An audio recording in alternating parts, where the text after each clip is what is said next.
Bom dia a todos. Obrigada por estarem aqui. É muito bacana poder passar essa manhã falando de design, que é um assunto que me interessa muito, que me desafia muito e eu sou muito apaixonada. Eu acho que a ideia hoje é a gente trocar experiência, falar de coisas que deram errado e que seja uma troca, assim, não vai ser uma lista de coisas para não se fazer, mas um compartilhamento de experiência e espero que seja rico para todos nós. A ideia é a gente falar aqui de coisas que deram errado, né? Então, a gente sabe que coisas dão errado e se fala muito sobre cultura do erro, né? É um assunto bem comum hoje em dia, mas a gente não entra muito no detalhe, às vezes, do que deu errado, né? E eu acho interessante fazer esse exercício, acho que demanda humildade e um certo passar vergonha em público, mas acho que a gente aprende assim. E acho que o design também exige muito que a gente seja humilde, né? Que a gente faça essa introspecção, entender onde a gente errou, para a gente acertar da próxima vez e para a gente errar em coisas diferentes, né? Acho que esse é o ponto. Eu chamei carinhosamente esse exercício de pattern do fracasso. O que eu tentei fazer aqui foi olhar em retrospecto para momentos frustrantes da minha carreira. E eu juro que eu não vou ser negativa, tá? É uma reflexão mesmo. E tentar entender o que mais foi frustrante, por quê e como que eu lidei com isso depois. Porque os erros tendem a se repetir, né? A gente está num momento ali, numa situação difícil, às vezes batendo cabeça. Quando ela passa, a gente acha que ela não vai acontecer de novo, mas ela vai acontecer de novo, né? Na maioria das vezes. As coisas tendem a se repetir se a gente não para observar o que a gente está fazendo de errado, né? E quando eu fiz esse exercício, eu confesso que eu achei que o resultado fosse ser uma coisa mais técnica. Assim. Eu confesso que o resultado que eu ia trazer para vocês seriam coisas mais de usabilidade, de fluxo, de experiência do usuário mesmo, né? De coisas mais técnicas. E, na verdade, o que tinha na minha memória mais presente e com uma sensação mais amarga de frustração dizia muito respeito a interações do time e momentos de desencontro e de processos que precisavam melhorar. E eu consegui enxergar isso se repetindo em vários momentos. Claro que eu já estava em momentos diferentes da minha carreira, com uma maturidade diferente, com um olhar diferente, e eu fui construindo essa maneira de lidar diferente com essas coisas que foram se repetindo. Eu estava buscando muito os erros que aconteceram nesse nível aqui, né? Então, a gente tem um negócio, deixa eu usar o laser, gente. Vamos tentar fazer isso. Boa. A gente tem um negócio aqui que se propõe a entregar uma série de coisas, uma série de valores para usuários aqui precisando que seus problemas sejam resolvidos. E o designer se coloca nesse meio do caminho, né? Fazendo esse encontro, desenhando produtos e soluções para que esse encontro aconteça. Eu procurei muito erros aqui, ou seja, do produto falhando, de hipóteses sendo testadas e tudo mais. Mas uma coisa que ficou presente nesse meu exercício foi que, na verdade, essa organização, né, esse negócio, ele é formado por isso aqui, que são times, que são pessoas interagindo, assim como o nosso usuário final. E aqui também pode dar muita coisa errada. E quando a gente para olhar para cá e a entender como que a gente melhora esse relacionamento, a gente passa a lidar melhor quando o erro acontece aqui. Então, é sobre esse momento aqui que eu queria falar. O designer não só fazendo esse encontro, mas fazendo esse encontro também entre os times, que são pessoas diferentes, com repertórios diferentes, falando línguas diferentes, mas que precisam trabalhar junto no fim do dia e precisam colaborar. Vamos lá, só um pouquinho de contexto para vocês. Eu não me apresentei, né? Eu sou Fernanda, sou designer no time de experiência do Cubo. Eu me formei em desenho industrial pelo Mackenzie. Aqui foi o primeiro erro que aconteceu da minha carreira, porque eu achava que eu sabia o que era design nesse momento aqui, e quando entrei na faculdade eu descobri que design é muito mais do que eu estava imaginando na época, mas deu tudo certo. O que eu descobri que, na verdade, é design fez muito sentido para mim, e eu fui muito feliz esse período todo. Eu me pós-graduei em inovação e estratégias pelo Instituto Europeu. Eu passei um período de 5 anos na Editora Abril, onde eu trabalhava na área de tecnologia, junto com os times de desenvolvimento, desenvolvendo produtos internos, ferramentas internas para os jornalistas, para facilitar o dia a dia dos jornalistas, e também produtos finais para diversas marcas, Capricho, Mundo Estranho, e por aí vai. Depois da Abril, eu fui para o Quinto Andar, foi uma mudança grande cultural que eu encontrei, né? Eu fui de uma empresa muito grande para uma empresa muito pequena, startup, começando com todas as dores e alegrias. E lá eu fiquei 2 anos. Trabalhei principalmente no squad, a maior parte do tempo no squad, fazendo o produto que o inquilino usa. Então, os aplicativos nativos e o PWA. E aí eu vim para o Cubo em 2018, no comecinho, e eu fiquei 2018 inteiro no time de produto, como Product Designer, fazendo o produto interno do Cubo. E agora, no início do ano, no início de 2019, a gente construiu esse time de experiência que tem essa missão de olhar a experiência do usuário mais de ponta a ponta, extrapolando o produto e entendendo todas as interações que acontecem aqui no prédio físico e todas as outras interações dos nossos usuários com a nossa marca. Falando um pouquinho do Cubo, a gente tem o propósito de transformar a vida das pessoas através do empreendedorismo. E como que a gente entrega, né, essa transformação? A gente entrega criando um ecossistema de conexão de pessoas. Assim, de uma maneira bem resumida, é esse o nosso propósito. Somos mais de 300 startups entre residentes. A gente fala que os residentes são as startups que estão ocupando o prédio aqui com a gente. E membros digitais, que fazem parte da comunidade através do nosso produto. E somos mais de 30 corporates também, entre mantenedoras e as masters das verticais. Falando um pouquinho da missão do time de XG, como eu falei um pouquinho antes, a gente olha esse end-to-end, a gente olha todas essas interações que acontecem e a gente tenta propor melhores fluxos para que essa experiência, além de ser mais agradável, seja mais facilitada, mais rápida e mais assertiva, né? Outra missão importante nossa é isso aqui. A gente olha também para o nosso time interno. A gente olha para os nossos processos, para o que a gente está fazendo, como a gente está fazendo e se a gente está fazendo da melhor maneira. Porque o que acontece nesses bastidores reflete na experiência das coisas que a gente constrói para o nosso usuário. Então, a gente também tem essa missão de olhar para dentro de casa. Falando um pouquinho da jornada das startups residentes, só para a gente tangibilizar um pouquinho o que a gente entrega como time de experiência do usuário. Vamos pensar assim, um founder entra no nosso site, acha que faz sentido fazer parte da nossa comunidade, aperta o botão de inscrição do nosso formulário. Isso se reflete numa lista nossa interna, que a gente faz uma primeira triagem. Passando nessa primeira triagem, esse founder é convidado a passar pelo pitch. Passando pelo pitch, eu estou falando de uma maneira bem resumida, tá? Essa jornada. Ele entra na nossa comunidade e o dia 1 é o momento que a startup muda para cá e começa a ocupar o nosso prédio. Daí em diante, acontece o período de residência, a startup então vai trabalhar, todo mundo vai vir aqui, vai desenvolver seu produto, coisas vão acontecendo ao longo do caminho, times vão aumentando, diminuindo, então tem todo esse processo de realocação de espaços, de mudança de andar, eventualmente. Isso tudo faz parte desses momentos que a gente olha também. Até que acontece um move-out, que por N razões essa startup acaba saindo da nossa comunidade, e esse também é o momento final, na verdade, da experiência final que a gente entrega para ele. Aí, fazendo um zoom aqui num dos passos dessa jornada, cada ponto desse que eu falei para vocês, ele tem o front stage, que a gente fala, e o backstage. O front stage é tudo que o usuário vê e faz, são todas as ações visíveis para os nossos clientes, e o backstage é o que essas ações geram de tarefa para o time. Então, o XG olha justamente para essa parte aqui e essa aqui. Isso aqui diz respeito aos nossos clientes e aqui é o nosso time interno, beleza? De maneira bem resumida, é essa a nossa missão, olhar para essas duas camadas de interação que acontecem dos nossos usuários com a nossa marca. Mas agora vamos falar desses patterns, vamos falar do que deu errado. Eu acho que eu aprendi o que é MVP bem cedo, sem saber o que era MVP, sem entender o que isso significava, numa época que não existia smartphone, uma loucura. Eu trabalhei como ilustrador um tempo e sempre que chegava um briefing assim, Fê, tem que ser rápido, o prazo é curto e o cliente não pagou muito, não. Eu entendia que era isso aqui. E aí eu falava, cara, não vou fazer isso aqui. Eu consigo fazer melhor que isso. E, na minha cabeça, eu queria fazer isso aqui. E eu achava que o cliente pedia isso aqui. Não era nada disso, né? Na verdade, o que estava sendo esperado era um meio do caminho aqui.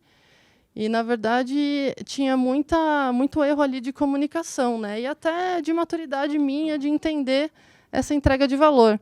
E eu lembro que eu dava uma mentira, eu falava, não, eu vou fazer aqui rapidinho. E eu perseguia essa coruja aqui. E aí estava demorando, e a galera, Fê, e aí, não está saindo? Eu, não, peraí, eu estou terminando. E eu querendo fazer essa coruja. E eu não entendia que, na verdade, eu não estava ajudando, né? Na verdade, eu não estava entregando o combinado, eu não estava entregando dentro do prazo, eu não estava ajudando o time ali a cumprir os combinados, né? E eu recebi um feedback muito interessante sobre isso. Eu era muito novinha, assim, eu era estagiária ainda, e a minha chefe me chamou e falou: Fê, você tem que pensar na entrega de valor de tudo que você faz. Não adianta você dedicar muita energia para uma coisa que o usuário final não vai enxergar o valor. Você poderia estar dedicando o seu tempo em outras coisas, em melhorar outras coisas, e você está focando num nível de detalhe que o usuário não percebe mais. É legal porque isso é produto, né? Isso é a nossa realidade desenhando produto. E eu tive essa mentoria bacana num contexto totalmente diferente, mas era sobre entregar valor, né? Era sobre o quanto de esforço você coloca sobre aquilo. E eu acho que uma coisa sobre o MVP, e aí depois das minhas passagens por startup, por timizagens e tudo mais, já com uma maturidade diferente, com mais experiência, eu comecei a enxergar que, às vezes, falta um pouco clareza também para o time sobre o que é aquele recorte do MVP. Né? É muito normal o designer querer se debruçar sobre aquilo e usar todas as técnicas que ele conhece, todos os recursos, querer desenhar uma interface bonita, agradável, fácil de usar. E, às vezes, a gente ouve MVP e a gente fala, cara, MVP vai ser feio, vai ser rapidão, vai ser meio torto. E não precisa ser, na verdade, né? E eu acho que quando a gente dá mais clareza sobre o que a gente está abrindo mão quando a gente está desenhando esse MVP, por que a gente está abrindo mão daquilo, para chegar onde, para testar qual hipótese e para construir o quê, né? Acho que o designer tem muito essa ansiedade de saber, cara, mas quando que a gente já vai trabalhar em microinteração, animação, o botão vai pular? Quando que isso vai acontecer? Vai demorar, mas acho que ter essa perspectiva, ter clara essa construção, faz com que o time compre melhor esse recorte que é o MVP, né? Acho que nessa questão aqui, os produteiros conseguem ser essa ponte que ajuda o designer a entender, a ter um pouquinho mais clareza da visão de negócio, né? Acho que essa ponte, essa relação é importante nesse momento para o time ficar mais comprado do que a gente está abrindo mão, porque em que momento a gente vai revisitar aquilo e evoluir os desenhos, né? Eu acho que vocês já passaram por uma situação parecida, mas é muito normal quando a aplicação está em stage e aí o link está rodando na galera lá, todo mundo testando, caçando bug, e aí o designer pega e fala, ai, esse botão não era bem dessa cor, esse texto também não era exatamente assim, né? Eu super fiz um estudo de entrelinha e tal. Acontece. Eu tive experiências muito boas e muito ruins sobre essa... Cara, eu entendo muito que isso é comunicação, é documentação e comunicação entre os times, não tem outro jeito, assim. E quando eu comecei a trabalhar com time de desenvolvimento, eu achava que a galera estava mais próxima do que o design era do que realmente estava. E tudo bem, são mundos diferentes, são universos diferentes, né? E eu achava que era obrigação da galera fazer exatamente como o designer tinha desenhado aquela tela. E eu, fazendo uma autoanálise aqui, eu me esforçava muito pouco para documentar, para tornar claro os fluxos e os detalhes de tela e tal. E o resultado é que dava ruim. Dava ruim. E era uma guerra, porque ficava o designer frustrado, o desenvolvedor ficava frustrado porque frustrou o designer, era uma loucura. O que a gente fez para melhorar isso depois de um tempo... são coisas que eu super recomendo. Assim, de novo, não tem regra, assim, compartilhando coisas que estão funcionando hoje. Tá? A validação técnica é muito importante. Quando o designer desenha alguma coisa, chama o desenvolvedor, chama o front-ender, bate um papo, mostra o que vocês estão planejando, mostra como vocês estão esperando que o comportamento aconteça, dos cliques e dos fluxos e da interação entre as telas. E por que isso é importante? Porque é muito normal, às vezes, o designer desenhar coisas que são muito difíceis de desenvolver. E é muito normal essa frustração acontecer. Você considera que a tela está pronta e só entrega para o desenvolvedor. E o desenvolvedor fala, cara, não dá para fazer isso aqui agora. Vai custar muito caro e a gente está num momento de fazer mais rápido.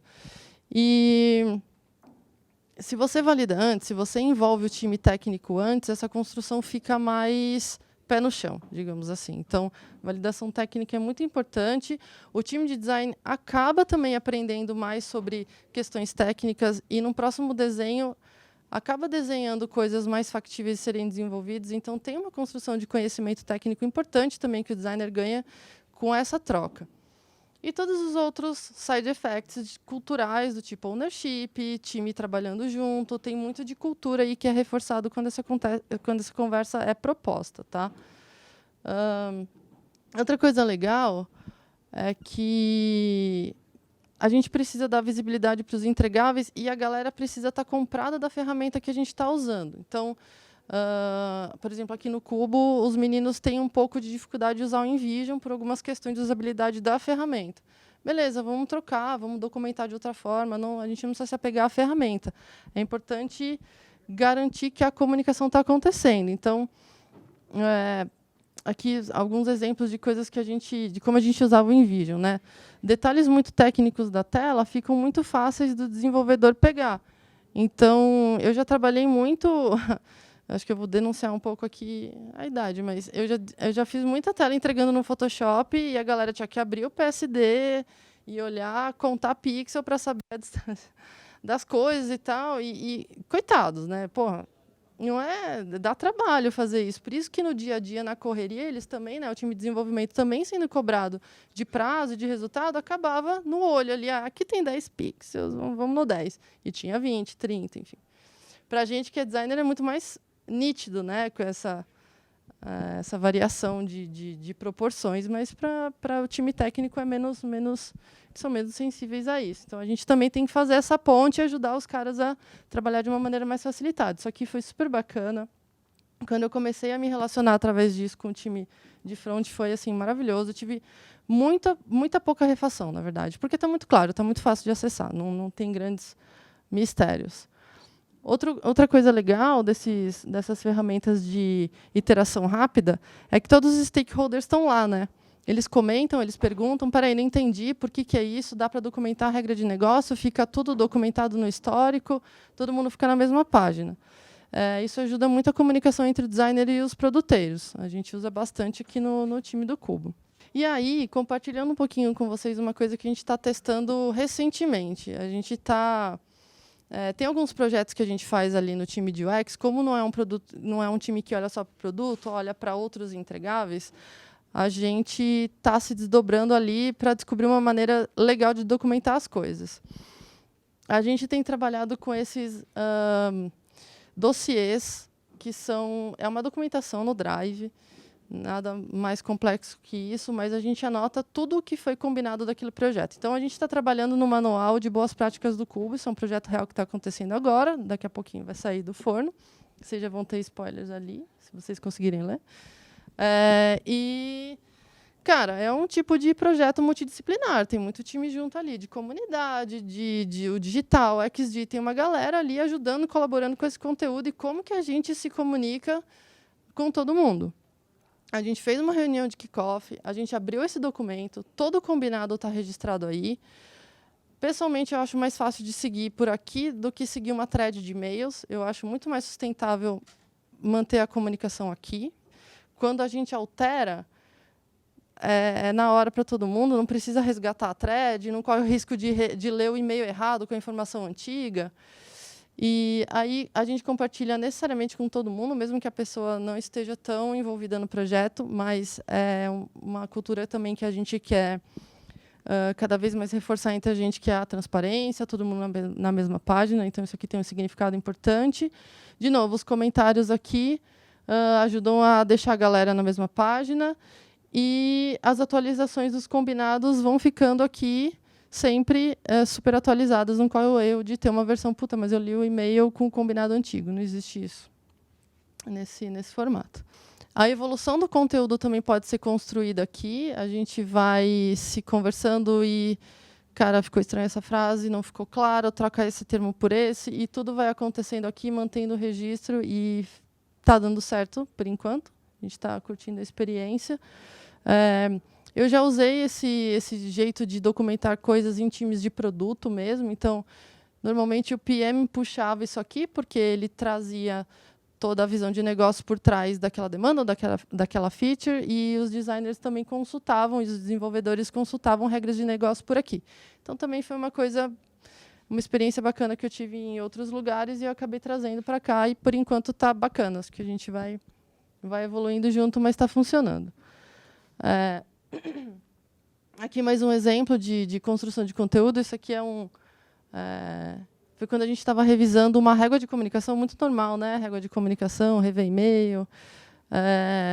E aí o Léo, que é do nosso time de design, ele fez essa bicoluna aqui com a versão antiga, a versão atual, né? A versão que a gente queria melhorar, e a nova versão aqui. Isso ajudou muito a gente a ter o antes e depois e ter ali a clareza do que a gente estava perdendo de informação, do que precisava trocar.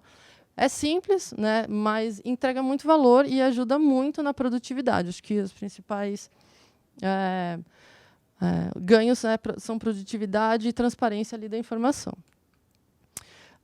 Longe de ser um assunto novo, Design System ainda entrega muito valor de comunicação entre o time. Não é tendência mais, já foi, já passou, mas ficou. E ainda tem muito time se desafiando a implementar. Nem todo mundo ainda conseguiu o tempo e a energia necessária para parar tudo e construir isso aqui. A gente fez no Cubo em 2018. Foi um trabalhão, como é sempre, mas o que gerou de valor de comunicação entre o time de design e os desenvolvedores foi assim, valeu toda a pena e valeu todo o esforço. Aqui alguns exemplos de componentes que a gente tem no nosso aplicativo, paleta de cor. Então, aquela questão que a gente estava falando, poxa, mas o botão não era para ser dessa cor, ele não vai ser de cor diferente. Se os desenvolvedores fazem essa biblioteca de front-end já baseada nisso aqui, não tem como dar errado. É muito difícil dar errado. Aqui mais alguns elementos. As interfaces do nosso produto tem muito card, né, muito baseado em card, então a gente tem tudo documentado, toda iconografia, espaçamento, badgezinhas, como que a gente trata os logos, né, porque a gente tem uma diversidade muito grande de logos e de marcas aqui, e a gente também precisou endereçar isso. Aí tem essa frase aqui muito legal, que eu acho que alguns vão se identificar. É muito normal a gente ouvir o time falando, pô, mas eu sou usuário, eu uso produtos parecidos com o nosso aqui. Eu tenho smartphone, eu também uso o Waze, o Instagram e tudo mais. E a gente se coloca como usuário, às vezes, né? A gente fala, não, eu sei o que é melhor para o produto porque eu sou usuário. A gente não é o usuário. Não se ofendam com isso, porque está tudo bem, a gente não é. A partir do momento que a gente vê os bastidores da construção de um produto, a gente entende as regras de negócio e a gente está ali priorizando funcionalidade, cortando coisa e lutando para que as conversões aconteçam, a gente já não é mais usuário, porque a gente tem muita informação privilegiada e estratégica para ter o olhar neutro que o nosso usuário vai ter quando usar o produto. Então, a gente não consegue julgar de maneira neutra as coisas. A gente não é usuário. Às vezes as pessoas não gostam de ouvir isso, mas é importante a gente reforçar. Essa questão do eu não sou usuário, ela está muito conectada com isso aqui também. Não vamos validar com o usuário agora, porque a gente precisa entregar essa tela, depois a gente faz isso. Eu acho que tem muito a ver com evangelização. E aí é uma provocação que eu acho que a gente tem que se fazer cada vez mais. O designer tem a responsabilidade de explicar o valor do design dentro da empresa. Então, a gente entende porque é natural para a gente, porque a gente estudou isso, a gente valoriza isso e a gente acredita nisso.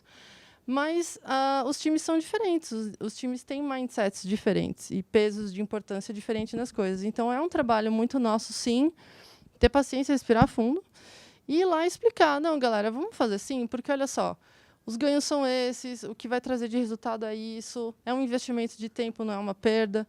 E aí...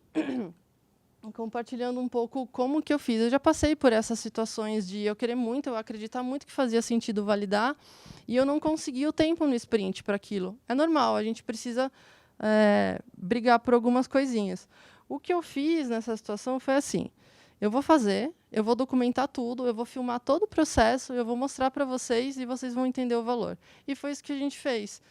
Esses aqui foram os testes que a gente fez aqui mesmo no Cubo, ano passado. E deu um super trabalho registrar tudo, filmar e tal. A gente editou algumas coisas também, fez o highlight de algumas falas importantes ali. E quando a gente apresentou para o time de negócios, os stakeholders, cara, não teve muita discussão, todo mundo adorou. E eu acho que o produto também, quando ele fica orientado, o roadmap de produto se orienta a insights vindo de testes, acho que a galera começa a entender o valor que tem a gente, sim, falar com o usuário e, sim, reservar um tempo para isso. E é muito a nossa missão, por isso que eu coloquei aqui uma hashtag evangelize, porque, cara, é importante. A gente tem que explicar o valor, a gente tem que mostrar o processo e a gente tem que trazer as pessoas para perto do processo para elas entenderem por que a gente defende tanto aquilo. Acho que tem um papel nosso importante aí. Falando de alguns outros rituais e metodologias que a gente usa lá no Cubo, que a gente usa aqui no Cubo e que eu trouxe também de algumas outras experiências, os times ágeis estão bem familiarizados com retrospectiva, né, cerimônias de sprint. Vocês estão familiarizados com retrospectiva, sprint e tudo mais? Beleza? O que a gente testou no nosso time recentemente foi fazer uma retrospectiva cross-time. A gente colocou todo mundo na mesma sala e a gente falou sobre o Conecta, que foi um projetaço nosso, deu um super trabalho, demandou bastante concentração e foco nosso. Claro que coisas saíram do planejado, a gente bateu cabeça em alguns momentos, mas a gente estava muito com esse mindset. Cara, não se frustra agora, não é o momento, a gente não tem tempo para brigar. Guarda, escreve no post-it, depois a gente vai se trancar numa sala e a gente vai falar sobre isso, beleza? E foi isso que a gente fez. A gente ia escrevendo post-it, a gente foi se reunindo, cada líder se reuniu com o seu time para pegar insumos, e aí alguns representantes dos times levaram isso numa reunião onde a gente falou abertamente sobre o que funcionou, o que é o famoso parar, continuar e começar, né? E a gente endereçou tudo isso de uma maneira mais estruturada.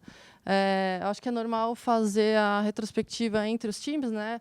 Então, aquele squad faz a retro dentro daquele squad, mas fazer um exercício quando é um projeto mais cross, de trazer times diferentes para falar sobre isso, é bem rico. Dá trabalho, acho que é muita gente falando, é aquele momento emocionado, mas tem outputs bem importantes de construção de cultura, exercício à crítica. Eu acho que quando você precisa estruturar um post-it lá, onde você escreve o que você acha que tem que parar de acontecer, você tem ali um exercício de ter empatia, de colocar essa crítica de uma maneira construtiva e não só ficar amargurando ali aquela frustração. Então, acho que tem uma construção de cultura bem importante nessas interações.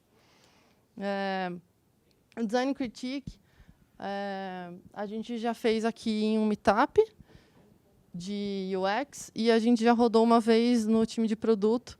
Vocês estão familiarizados com o Design Critique? Vocês conhecem? Sim? Beleza? Não? O Design Critique é uma metodologia que promove o encontro dos designers para discutir um projeto que ainda está em andamento. Então, não é quando finaliza, é no durante. E, basicamente, a regra vai ter um facilitador, vai ter a pessoa que vai cuidar do tempo, tem algumas regrinhas para a dinâmica ficar produtiva, mas, basicamente, o que vai acontecer você vai colar a sua tela na parede, e os designers dos outros squads vão olhar para aquilo, sem muito contexto, porque cada um está na sua entrega ali, e vai questionar por que o fluxo está assim, eu não entendi por que clicando aqui vai ali, não entendi por que o botão está aqui, mas, poxa, o meu botão é verde, você está usando o azul, não entendi o que mudou. E isso ajuda a comunicação entre o time, ajuda o produto a ser construído da mesma forma. E o Léo foi o criticado da vez, e a carinha dele era muito boa, porque ele ficou muito assustado com a tonelada de insights que vieram, e a gente só ficava assim, calma, Léo, vai dar certo, faz parte, deixa a galera falar. E, não, mas como a gente tem poucos designers no Cubo, a gente convidou produteiros também para participar do Design Critique. Então, assim, foi rico, né, Léo? Foi... E, assim, depois a gente tem esse momento de voltar para casa e priorizar, né? Caraca, de tudo que a gente ouviu aqui para mudar, para fazer diferente, o que a gente endereça primeiro. Mas é uma dinâmica muito interessante. Primeira vez que eu rodei, isso foi no quinto andar. Tem um post no Medium muito legal da Letícia Pires, que é manager do time deles, sobre Design Critique. Eles mandam muito bem nisso. E a gente já testou aqui também e funciona, gente. Vale o aprofundamento e vale tentar fazer no time de vocês. Eu acho que tem uma argumentação aqui, um exercício de argumentação riquíssimo porque o designer critica muito quando a gente escuta feedbacks do tipo, não gostei. Tá feio. Tipo, e aí você vai olhar a tela do outro designer, você às vezes se vê muito num lugar de falar não gostei, mas você fala, cara, eu não posso falar não gostei. Como que eu formulo melhor isso aqui, esse feedback e tal? Então, é um exercício da gente se colocar também no lugar de como formatar essas ideias, né? Super, super recomendado. O Health Check, que é uma metodologia que vem do Spotify, também não é novo, não é uma novidade, mas eu já uso há um tempo em alguns outros times e eu acho que vale a pena. A gente adaptou, a gente não usa by the book, a gente trouxe para a nossa realidade. Basicamente, é uma metodologia que convida o time a olhar aspectos mais macro do time e da corporação, da empresa, da startup. Então, cada cartinha, deixa eu ver se eu trouxe aqui, isso aí. Cada cartinha vai ter um tema já sugerido, tem um PDF que dá para baixar da internet com esses macro visões aqui. E aí tem o semáforo. O verdinho que está tudo bem sobre aquele tema, o vermelho está tudo muito ruim, e o meio do caminho aqui seria um laranjinha. É bem taxativo mesmo. E isso gera um semáforo, né? Gera um painel de cor, e você vai acompanhando a evolução. A gente tenta fazer quinzenalmente lá no time de XD. Isso vai... A ideia é que você deixe tudo mais para o verde, né? Então, você consegue tem um resultado visual bem bacana, que eu trouxe mais para frente. Aqui é só... A gente usa como cartinho Homer, a gente já usou memes, enfim. Dá para... A gente põe no celular e aí, quando a gente vai votar sobre... É quase que uma votação de sprint, né? De ponto de sprint. Como que o time se sente sobre a clareza da nossa missão? 1, 2, 3, vira a cartinha. E aí você vê que todo mundo colocou verde e você colocou vermelho. Aí você vai falar e explicar por que você colocou vermelho. E as discussões são sempre muito ricas. E aí o resultado final é basicamente isso. A gente acompanha num Sheets. Aí a gente vai pintando a célula, bem MVP. Mas a gente já consegue ver como a gente esverdeou bastante coisa. E é claro que endereçar os pontos aí é uma responsabilidade de todo mundo. A gente faz essa... Beleza, para endereçar essa questão, quem topa endereçar? Quem topa ir atrás disso? Claro que tem coisas que são mais direcionadas para os líderes, mas também tem muita coisa que o time mesmo pode se colocar à disposição de resolver e endereçar. Isso ajuda muito a deixar o time comprado e se enxergar também como, cara, se eu estou reclamando disso, eu preciso também levantar e fazer alguma coisa. É bem bacana. A gente gosta bastante de fazer. Algumas considerações finais que eu queria trazer para vocês. A gente falou muito de erro aqui. Eu não quis focar no assunto cultura do erro, porque é grande, é longo, é polêmico. Mas, quando a gente fala de erro, a gente tem que falar de aprendizagem. Não adianta falar do erro apontando o dedo ou culpados. Não é produtivo, não é saudável e o time não vai se sentir confiante para voltar a errar. E a experimentação, a inovação, ela vem do erro. Não tem jeito. Não adianta a gente se cobrar não errar. A gente tem que passar cada vez mais e encarar o erro como uma experiência de aprendizagem.